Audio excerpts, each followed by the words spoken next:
이번 시간에는 자료구조라는 게 무엇인지에 대해서 한번 알아보고 자료구조라는 게 왜 필요한지에 대해서 얘기를 해볼 거예요. 일단은 여러분들 제가 이제 자료구조라는 거를 얘기하기 전에 여러분들이 분명 이제 서칭을 하시다 보면 자료구조라는 얘기를 꽤 많이 보실 거예요. 근데 사실은 자료구조라는 거를 영어의 뜻만 보면 자료라고 하면 데이터고 스트럭처거든요.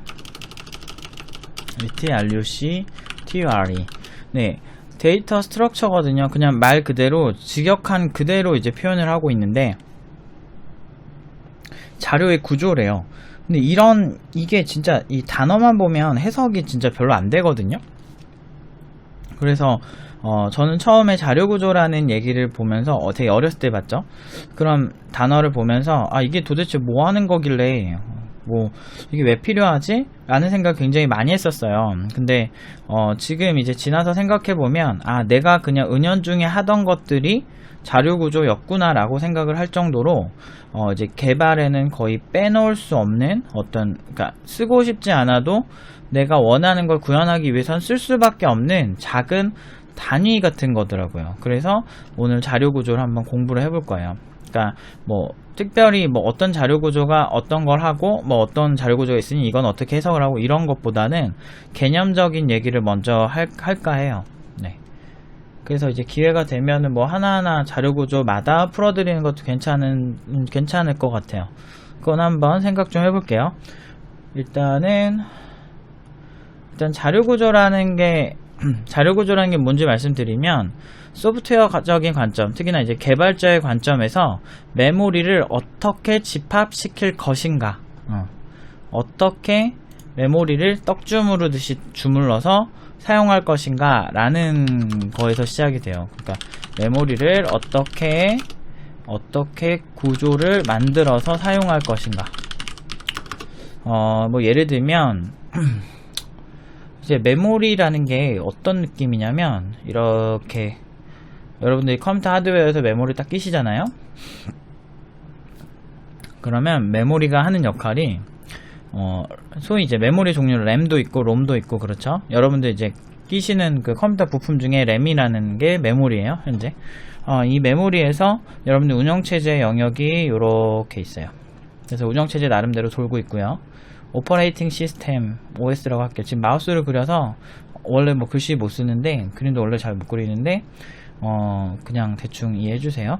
그래서 OS에서 지금 이렇게 OS가 일부 용량을 차지하고 있어요. 물론 이렇게 한 곳에 깔끔하게 메모리를 사용하면 좋겠지만 실제로는 이렇게 여기 조금 이런 식으로 보통 이제 메모리가 그때그때 필요할 때마다 쓰고 지워지고 이런 식으로 사용된다고 보시면 됩니다. 사용하고 해제하고 그렇게 보면 되거든요. 근데 이런 식으로 메모리상에서 내가 어떤 자료 구조를 여기 이렇게 선언을 했어요. 그럼 요걸 이제 확대해 볼게요. 예를 들어서 내가 링크드 리스트를 한다고 하면 링크드 리스트가 뭔지는 모르시니까 그냥 뉘앙스로만 보세요. 예를 들어서 기차를 생각하시면 되는데 기차에 한 칸이 있어요. 근데 한 칸이 있는데 얘 앞에 부분을 가리킬 수도 있고 얘 뒤에 부분을 가리킬 수도 있다라고 생각을 해봅시다. 그러면 기차가 되게 연결성이 있죠. 이런 식으로 선언을 해서 서로 참조하고 있는 거예요. 이 참조하고 있는 건 기차로 봤을 때는 쇠사슬 같은 거 아닐까요? 연결고리 이런 거. 근데 메모리 같은 경우는 이렇게 프로그램이 하나가 실행이 되면 어디서든지 이렇게 선언이 되고 사용될 수 있어요. 이걸 관리하는 애가 누구다? OS가 메모리가 지금 어디가 비어 있으니 사용하세요 라고 이렇게 알려주는 거예요. 그래서 이제 이런 식으로 메모리가 서로 각기 다른 영역에 선언이 돼도 서로 연결을 해서 서로 이제 참조를 한다고 하죠. 내 앞에 위치는 여기 있어. 얘는 사실 여기 있을 수도 있고 이 친구는 사실 여기 있을 수도 있고 이 친구는 사실 여기 있을 수도 있거든요. 그렇지만 서로 이런 걸 포인터라 그러는데 포인터를 이용해서 상대방 메모리 주소가 어디 있습니다 이렇게 사용하는 기차놀이나 이런 걸로 브루마블 같은 거 만들 때 되게 좋거든요. 옛날에 이제 학교에서 링크드 리스트 자료 구조를 배우고 난 다음에 이런 식으로 서로 앞뒤를 링크를 걸어서 예를 들어서 주사위를 던지면 여기가 이제 서울이야. 서울, 뭐 도쿄, 여기는 LA 뭐 이런 식으로 해가지고 부루마블 할 때 땅 따먹게 하잖아요. 그렇게 해가지고 서로 다 주사위를 돌려서 1이 나오면 여기로 가고 2가 나오면 여기로 가게 하고 이런 식으로 서로 연결이 되게 이렇게 도시들이 막 연결되어 있잖아요.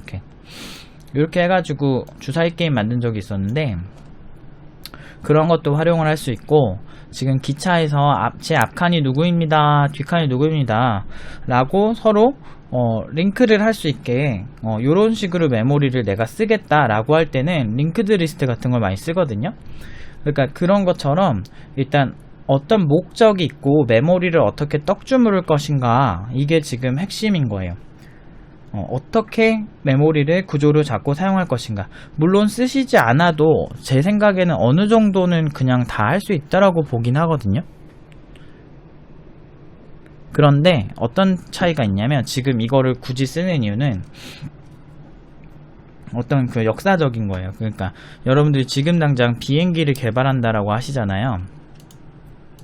그러면 그 라이트 형제가 했던 시행착오들을 다시 시작을 하실 확률이 높잖아요.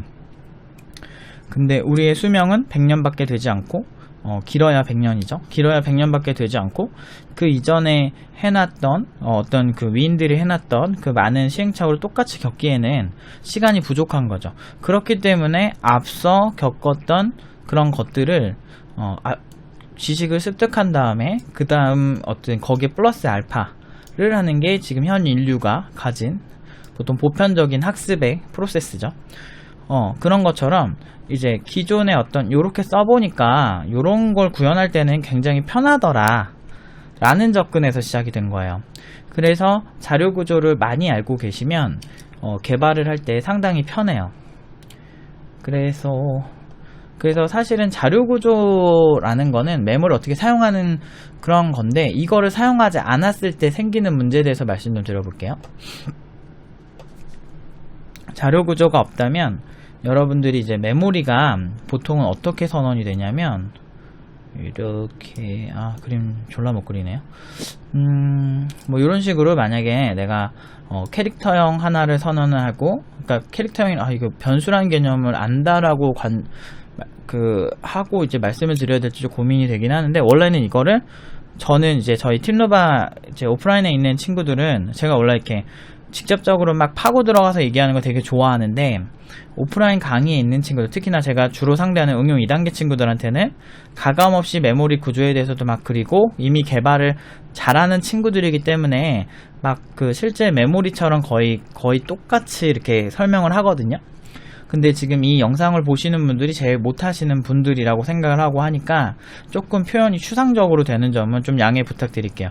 잘하는 사람 기준으로 했을 때는 사실은 그냥 막 여러분 메모리 선언했을 때 이렇게 되잖아요. 그럼 여기 포인터가 이렇게 있고 막 이런 식으로 말씀드려도 되는데 좀 애매해지는 건 좀 있는 것 같아요. 그래서 일단은 제가 하는 지금 이제 영상 찍는 것들은 다 개념적인 거 위주로 간다는 거, 그건 잊지 말아주셨으면 좋겠어요.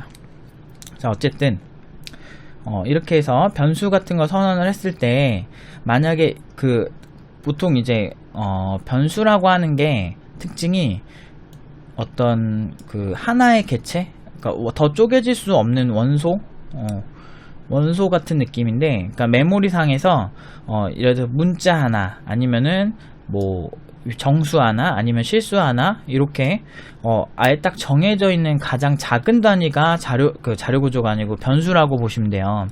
그럼 가장 작은 단위가 변수라는 건 무슨 뜻이죠?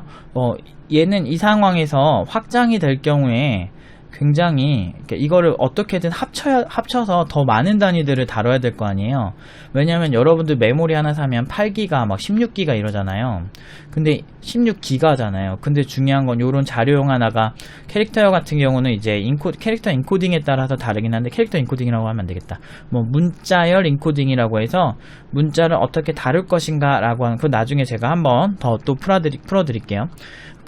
진짜 알려드릴 게 너무 많네요. 그러니까 어쨌든 캐릭터라고 해서 문자 인코딩에 따라서 크기가 좀 달라질 수 있는데, 뭐 운영체제나 시스템 상황에 따라서 달라질 수 있다라고 표현하는 게 맞겠네요. 시스템의 룰에 따라서 좀 다르지만 보통은 1바이트에서 2바이트 사이거든요. 근데 보통 1바이트에서 2바이트인데 16기가가 1000킬로바이트예요. 1000킬로바이트. 아니야, 16기가, 죄송해요. 1기가가. 그럼 이게 16개인 거거든요. 1000킬로바이트가. 그럼 1000킬로바이트는, 그러니까 1킬로바이트는 1000바이트예요. 그럼 어떻게 돼요? 엄청 큰 거죠? 요 정도? 바이트로 치면은, 요렇게. 20, 100, 1000, 만, 10만, 100만. 100만 바이트가 1기가인 거죠. 그러니까 굉장히 큰 거죠. 근데 2바이트가 크게 봐도 2바이트 정도가 이제 1바이트인 거죠. 사실 이거는 2바이트도 될 수 있고 16바이트도 될 수 있고 그 인코딩에 따라서 크기는 정말 천차만별일 수 있는데 저는 이제 보편적인 얘기를 하는 거예요. 그냥 시스템 디폴트, 일반 디폴트가 뭐냐면 초기 상태 이런 걸 기준으로 봤을 때. 그래서 보통은 이제 엄청 크잖아요. 100만 개를 1기가에 쓸 수 있으니까. 그러니까 이거를 근데 보통 여러분들 이제 그림 파일 하나나 동영상 같은 거 많이 보시잖아요. 동영상이나 그림 같은 거는 엄청나게 크잖아요. 예를 들면 뭐 영상 하나만 봐도 보통 요새 예능 프로그램 1시간 분량 들어있으면 1기가 넘는 동영상 되게 많고, 그리고 그림 파일 하나도 요새 갤럭시 노트 8 막 이런 걸로, 제가 노트 8 쓰거든요. 사진을 찍으면 한 4기가? 4기가가 아니라 3메가 정도? 3메가 정도로 저장이 되더라고요. 굉장히 큰 건데, 이런 데이터들이 굉장히 큰데, 단순히 이런 원소로서 하나하나 표현을 해내면 얘네들이 관리가 되게 힘들어요. 그래서 요런 거 이렇게 합쳐서 막 쓰는 배열이라든지 그것도 일종의 자료 구조로 볼 수 있고요. 뭐 아까 말씀드린 브루맵을 만들 때 나는 링크드 리스트로 서로 이거를 연결해서 사용할 것이다 라는 것처럼 메모리를 좀 더 큰 집합을 이뤄서 사용하는 게 보편적이고 일반적이에요. 안 그러면은 다루기 너무 불편해지거든요. 메모리를 내 맘대로 다루는데 요렇게 다루면은 좋더라 라는 어떤 앞에 학습된, 그럼 누가 학습했을까요? 많은 연구소에서 학습된 그런 어떤 결과라고 보시면 돼요. 그래서 많은 연구소가 어딜까요? 컴퓨터 사이언스를 연구하는 많은 학교들, 예를 들면 스탠포드, 뭐 MIT, 뭐 하버드, 뭐 이런 많은 연구소들, 대학 연구소에서도 많이 연구가 많이 됐고, 기업에서도 많은 것들을 제시했던 것 같아요. 뭐 옥스포드 대학교에서도 많이 했던 걸로 알고 있고, 이런 거 하나하나 참고 문헌 같은 거 좀 찾아보잖아요. 논문이나 이런 걸 찾아보면 굉장히 이제 그 IT 업계의 흐름이 되게 재밌다는 거, 그리고 굉장히 왜 해외 대학원들이나 많은 대학교 연구소들이 존중을 받는가를 알 수 있어요.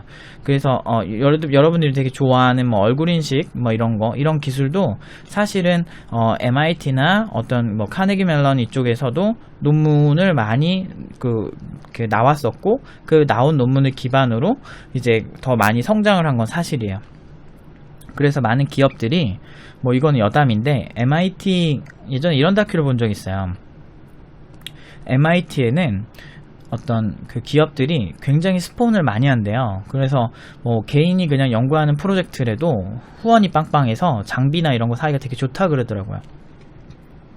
그래서 엄청난 지원이 있고, 그리고 거기서 이제 괄목할 만한 어떤 성장을 이룬 그런 연구자들, 그런 사람들은 미리 막 채갈라고 난리라고 하더라고요. 스폰을 많이 해야 좋은 인력이 많이 갈 거 아니에요. 그래서 글로벌 기업들이 돈 걸고 엄청나게 뭐 그 인재들을 뽑으려고 한다 그러더라고요. 그 정도로. 근데 왜 그러냐 보면은 이제 컴퓨터 사이언스 역사를 쭉 보면요, 굉장히 기여를 많이 했어요. 그 대학들이. 오히려 기업들이 기여를 한 것 같은데, 잘 보면요, 물론 요즘 기업들은 연구소가 많아서 예를 들면 구글이나 페이스북이나 자체 연구를 굉장히 많이 하고 있는데, 그래도 그 근간에 어떤 앞단에서 연구를 하는 인력들은 대부분은 대학에서 뽑아서 많이 진행을 하더라고요. 하여튼 그래서 이제 그 컴퓨터 사이언스, 특히나 이 컴퓨터 사이언스 쪽을 여러분들이 이제 오실 생각이잖아요. 보통 이런 거 관심 있으신 분들은 어떤 미국에 있는 대학 레벨 아니면은 영국에 있는 옥스퍼드 대학 뭐 이런 곳도 되게 좋고, 그리고 러시아 쪽도 괜찮아요. 그런 러시아 쪽에 몇몇 학교들 있어요. 그리고 또 뭐 그것도 일본도 괜찮아요. 일본도 괜찮고, 근데 일본보다는 확실히 주도하는 쪽은 확실히 미국이긴 하죠. 그리고 요즘은 이제 중국에서도 새로 이제 주도하는 논문이나 이런 것들을 종종 보는 것 같아요. 근데 그래도 역시나 크게 주도하는 건 미국이고, 그렇기 때문에 제가 항상 영어 공부는 좀 하시는 게 도움이 많이 될 거다라고 얘기를 하는 거예요.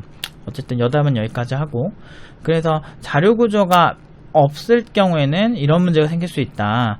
그러니까 더 큰 단위로 다루고 더 크게 메모리를 사용하는 경우가 많아요. 사실은 뭐 얘가 1기가라고 해서 16기가를, 그러니까 1기가를 다 차지하는 건 아닌데, 그러면은 프로그램이 동시에 만약에 1기가짜리 프로그램이 16개를 실행하면 컴퓨터가 꺼져야 되는데, 동영상을 16개 재생하신다고 해서 이렇게 꺼지지가 않아요. 그러니까 메모리가 부족하면 이제 퓨 하고 막 끝나야 되는데, 그러진 않고요. 그 나름대로 이제 그 쪼개서 연산을 하긴 하는데, 그래도 이전 아주 작은 단위 1바이트 2바이트 단위로 쪼개져 있는 이런 것만 사용하진 않는다는 거죠. 이거를 합쳐서 좀 더 효율적으로 사용하는 그런 방향으로 쓰는 게 굉장히 많아요.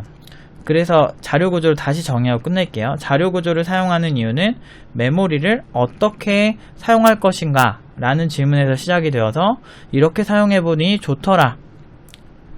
적어드릴게요. 이렇게 사용해보니 라는 질문에서 시작돼요. 이렇게 사용하다 보니 좋더라 라는 것까지 이제 가게 돼요. 그리고 자료 구조를 공부하게 되면 좀 좋은 점이 뭐냐면, 이제 뭐 예를 들어서 자료 구조에서 여러분들 이제 그 대학교, 저는 공대 나와가지고 거기 보면 이산수학, 대학수학, 뭐 저는 게임공학과라 게임수학 뭐 이런 것도 막 배우고 그랬는데, 물론 잘하진 못했지요. 그때는 수학이 왜 필요한지 잘 몰랐어요. 근데 지나고 나서 이렇게 공부하면서 수학이 막 나오는데, 예를 들어서 행렬 같은 경우는 진짜 자료 구조에도 많이 나오고, 뭐 벡터 같은 경우는 뭐 게임 만들 때도 많이 그런 개념들이 많이 나오고, 이해를 하려면, 원초적인 구조로 이해하려면 다 수학이긴 해요. 왜냐면 컴퓨터는 디지털 기기고, 디짓이라고 하잖아요. 디지털의 앞부분만 따면 디짓이잖아요. 그게 십진수를 뜻하거든요. 그러니까 결국에는 얘네가 말한 건, 정확히 말하면 컴퓨터는 이진수로 이걸 처리하는데, 십진수로 이진수로 형변환할 수 있기 때문에 숫자로 처리한다는 게 핵심이에요. 숫자로 이것을 처리하는 모든 그래서 디지털 신호라고 하는 게 결국에는 숫자를 뜻하거든요. 디지털 신호로 처리한다라고 하면 사진 데이터나 아니면 동영상 데이터 아니면 음성 데이터를 디지털 신호로 바꾼다. 그러니까 0과 1로 바꿔서 이제 컴퓨터나 이런 디지털 기기들이 인지할 수 있게 한다가 디지털 신호라고 볼 수 있어요. 아무튼 쓸데없는 소리가 좀 들어갔는데 자료 구조의 필요성 그거 명심하시고, 이렇게 메모를 어떻게 사용할 것인가 라는 질문이 시작돼요. 이렇게 사용하다 보니 좋더라. 그러니 너도 써보면 어때? 이미 많은 곳에서 쓰고 있을걸? 이게 핵심이에요. 그래서 많은 곳에서 쓰고 있기 때문에 여러분들이 자료 구조는 사실은 어떤 플랫폼과 상관이 없어요. 그래서 뭐 여러분들이 뭐 자바로 뭐 웹 개발을 하든, 자바로 어플리케이션 개발을 하든, 아니면은 앱을 개발을 하든, 아니면은 데이터베이스에서 DBA로 데이터베이스를 관리를 하든, 결국엔 자료 구조에서 벗어날 수 없어요. 왜냐? 컴퓨터 위에서 하니까. 아까 말씀드린 것처럼 메모리를 다루는 모든 작업에서는 자료 구조를 빼놓을 수가 없어요. 하지만 저는 자료 구조에만 집착하는 사람도 좋아하진 않아요. 왜냐하면 이거는 당연히 어떤 분야에든 그냥 해야 하는 거지, 이것과 알고리즘적인 것만 공부하는 건 절대 반대예요. 왜냐하면 실제로 아주 작은 그런 문제에서 나오는 게 실제로 실무에서 나오지 잘 않으니까. 실제 실무는 이런 것보다 생산성이 더 중요한 경우가 더 많고, 자료 구조도 파악만 잘해서 잘만 쓰면 사실은 모든 자료 구조를 다 알고 있지 않아도, 그리고 자료 구조를 이렇게 맹신하는 사람들 치고 모든 자료 구조를 다 알고 있는 사람도 드물어요. 왜냐하면 자료 구조가요, 자바나 파이썬이나 PHP나 아니면 소위 이제 뭐 C샵이나 이런 어떤 랭귀지들이 자료 구조가 새로운 게 이렇게 제시가 되면 그런 게 업데이트 돼요. 그렇기 때문에 매번 다 공부할 수는 없는 거고, 그런 걸 일일이 다 공부하다 보면 시간이 많이 지나 있고 트렌드는 바뀌어 있을 거예요. 그렇기 때문에 필요한 자료 구조만 그때그때 필요한 그 꼼꼼하게 검토를 해서 사용을 하는 걸 추천을 해요. 그래서 저는 자료 구조의 공부 시점은 일단은 개발 자체에 흥미가 생긴 후, 그래서 그 다음에 생긴 후 개발을 자연스럽게 할 수 있게 된 후, 어렵지만 내가 생각하는 거는 만들 수 있게 된 후에 자료구조 공부하면 개꿀이라고 정리를 하고 싶어요. 아무튼 이것과 관련해서 더 질문하고 싶은 게 있으시거나 아니면은 좀 IT 용어 모르시는 거 있으면 질문 주시면, 보통 제가 막히는 거 거의 없으니까 최대한 열심히 제가 부족하면 공부해서라도 알려드릴게요. 아무튼 이메일로 연락 주시면 좋을 것 같아요. 여기까지 하겠습니다.